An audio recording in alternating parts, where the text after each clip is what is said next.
ఆకాశవాణి జాతీయ వార్తలు చదువుతున్నది పొన్నగట్టి సుధా. ముందుగా ముఖ్యాంశాలు. యాక్సియం 4 మిషన్లో భాగంగా 4 వ్యోమగాములను తీసుకువెళ్లిన స్పేస్ ఎక్స్ డ్రాగన్ అంతరిక్ష నౌక ఈరోజు సాయంత్రం అంతర్జాతీయ అంతరిక్ష కేంద్రం ISSతో సజావుగా డాకింగ్ చేయబడింది. ఉగ్రవాదులను పెంచి పోషించే దేశాలు అందుకు తగ్గ పరిణామాలను ఎదుర్కోక తప్పదని రక్షణ మంత్రి రాజ్నాథ్ సింగ్ హెచ్చరించారు. సైబర్ నేరాలకు పాల్పడుతున్న వారిపై ఆపరేషన్ చక్ర 5 పేరిట CBI ఈరోజు దేశవ్యాప్తంగా దాడులు చేపట్టింది. మాదక ద్రవ్యాలు రవాణా చేసే వారిపై ప్రభుత్వం కఠినంగా వ్యవహరిస్తోందని కేంద్ర హోంమంత్రి అమిత్ షా అన్నారు. ఒడిశాలోని పూరీ నగరంలో జగన్నాథుని రథయాత్ర భక్తజన సందోహం మధ్య రేపు ఘనంగా ప్రారంభం కానుంది. ఇక వార్తల వివరాలు. యాక్సియం 4 మిషన్లో భాగంగా శుభాంశు శుక్లాతో సహా 4 వ్యోమగాములను తీసుకువెళ్లిన స్పేస్ ఎక్స్ డ్రాగన్ అంతరిక్ష నౌక ఈరోజు సాయంత్రం 4 గంటలకు అంతర్జాతీయ అంతరిక్ష కేంద్రం ISSతో సజావుగా డాక్ చేయబడడంతో ఈ ప్రయోగం విజయవంతమైంది. దీంతో 41 సంవత్సరాల తర్వాత అంతరిక్షంలోకి ఒక వ్యోమగామిని పంపించి భారత్ చరిత్ర సృష్టించింది. ఈ చారిత్రాత్మక మిషన్ 4 వ్యోమగాములను లో ఎర్త్ ఆర్బిట్లో 14 రోజుల శాస్త్రీయ పరిశోధనల కోసం ISSకి తీసుకువెళుతుంది. అంతకుముందు భూకక్షలో తిరుగుతున్న సమయంలో శుభాంశు శుక్లా అంతరిక్షం నుంచి లైవ్ కాల్లో మాట్లాడుతూ అంతరిక్ష ప్రయాణం చాలా అద్భుతంగా ఉందని పేర్కొన్నారు. I wanted to take this opportunity to thank everyone who has been a part of this. I understand that this is not a personal accomplishment. It is a collective achievement of each and every one of you who has been a part of this journey. I really want to thank each one of you. Enjoying the views, enjoying the entire experience, learning like a baby, learning the new steps, learning how to walk, learning how to control yourself, everything, learning how to eat, I think. So it's a new environment, new challenge, and I'm really enjoying this experience with my fellow astronauts here. Axiom 4 mission కేవలం శాస్త్రీయ ఘనత మాత్రమే కాదని ప్రపంచ సాంకేతిక శక్తి కేంద్రంగా భారతదేశ పురోగతికి నిదర్శనంగా నిలుస్తుందని కేంద్ర శాస్త్ర సాంకేతిక శాఖ మంత్రి జితేంద్ర సింగ్ పేర్కొన్నారు.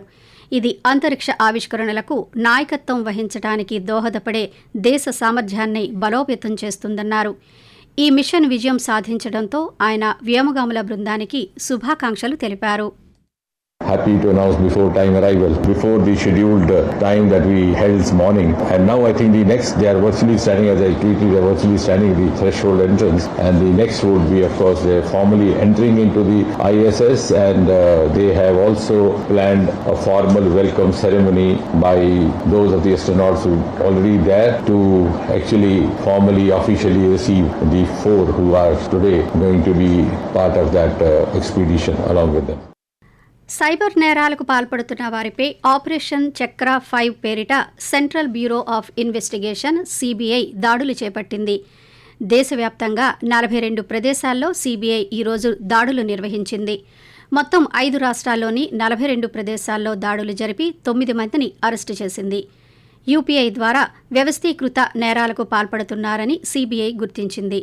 దాదాపు 700 బ్యాంకు శాఖల పరిధిలోని 8.5 లక్షల మ్యూల్ ఖాతాల ద్వారా ఈ సైబర్ నేరగాళ్లు మోసాలకు పాల్పడుతున్నారన్న నిఘా వర్గాల సమాచారంతో ఈ దాడులు చేపట్టామని CBI పేర్కొంది. భారత రక్షణ శాఖ మంత్రి రాజ్నాథ్ సింగ్ షాంఘై సహకార సంస్థ SCO సభ్యదేశాల రక్షణ మంత్రిత్వ స్థాయి సదస్సులో పాల్గొన్నారు. చైనాలోని క్వింగ్డావోలో జరిగిన ఈ సమావేశంలో చైనా, పాకిస్తాన్తో పాటు 10 సభ్యదేశాల రక్షణ మంత్రులు పాల్గొన్నారు. సమావేశం అనంతరం దీనిపై ఉమ్మడి ప్రకటన పత్రం సిద్ధం చేశారు. అయితే ఇందులో పహల్గాం ఉగ్రదాడి, సీమాంతర ఉగ్రవాదం గురించి ప్రస్తావన లేకపోవడంతో ఆ పత్రంపై సంతకం చేసేందుకు రాజ్నాథ్ నిరాకరించారు. దీంతో సంయుక్త ప్రకటనను రద్దు చేయాల్సి వచ్చింది. అంతకుముందు ఈ సదస్సులో రాజ్నాథ్ సింగ్ మాట్లాడుతూ కొన్ని దేశాలు సీమాంతర ఉగ్రవాద విధానాన్ని సాధనంగా వాడుకుంటున్నాయని వ్యాఖ్యానించారు.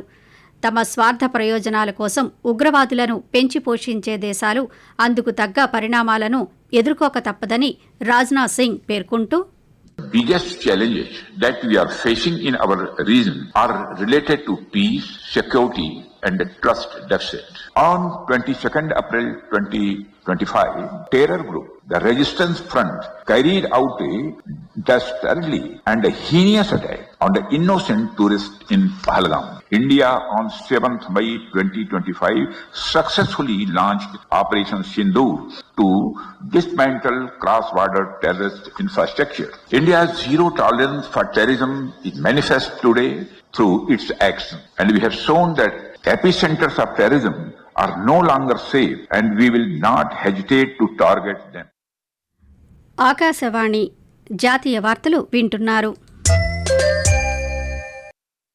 ఒడిశాలోని పూరీ నగరంలో జగన్నాథుని రథయాత్ర భక్తజన సందోహం మధ్య రేపు ఘనంగా ప్రారంభం కానుంది. ఈ పవిత్ర కార్యక్రమాన్ని సురక్షితంగా సజావుగా నిర్వహించేందుకు ఒడిశా పోలీసు విభాగం సమగ్ర భద్రతా ఏర్పాట్లు చేసింది. Odisha director general of police YB Khurania పాత్రికేయులతో మాట్లాడుతూ ఈ సంవత్సరం రథయాత్ర కోసం అత్యాధునిక సాంకేతికతను ఉపయోగించి 10,000 మంది భద్రతా సిబ్బందిని మోహరించామని వెల్లడించారు. ఇక పురాణాల పరంగా ఎంతో ప్రాశస్యం ఉన్న జగన్నాథుని రథయాత్రను ప్రతి ఏటా ఆషాఢమాసం శుక్లపక్షం మొదలైన 2వ రోజున నిర్వహించటం అనూచానంగా వస్తోంది. ఆధ్యాత్మిక నగరమైన పూరీకి దేశం నలుమూల నుంచి భక్తులు అధిక సంఖ్యలో రేపు తరలివస్తారు. లక్షలాది మంది భక్తులతో రథయాత్ర కడు వైభవంగా జరుగుతుంది. మాదక ద్రవ్యాలు రవాణా చేసేవారిపై ప్రభుత్వం కఠినంగా వ్యవహరిస్తోందని కేంద్ర హోంమంత్రి అమిత్ షా అన్నారు. మాదక ద్రవ్యాలు యువతకు అతిపెద్ద శాపమని అన్నారు. వాటికి బానిసలైన యువతను తిరిగి సాధారణ జీవితానికి తీసుకువచ్చేందుకు ప్రభుత్వం సహకరిస్తోందన్నారు.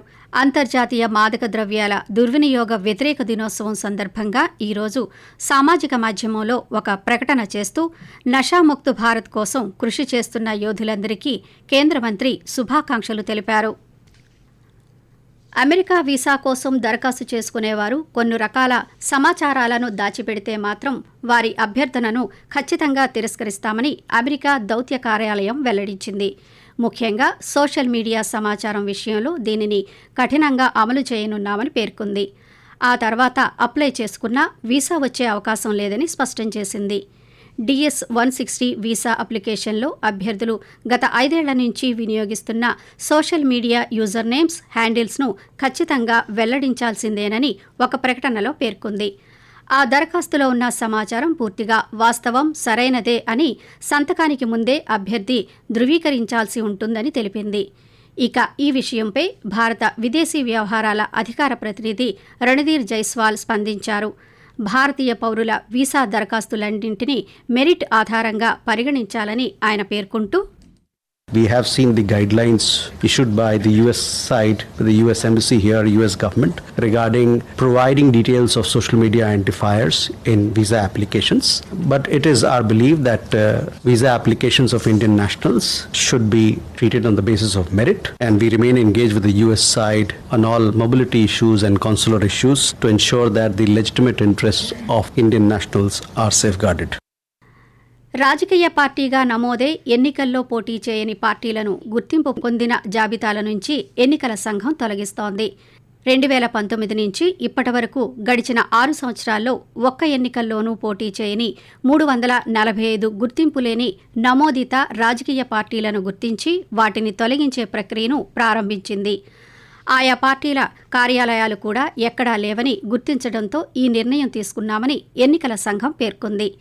ఎన్నికల సంఘం వద్ద సుమారు 2,800కు పైగా గుర్తింపు లేని నమోదిత రాజకీయ పార్టీలు ఉన్నాయని ఎన్నికల సంఘం వెల్లడించింది.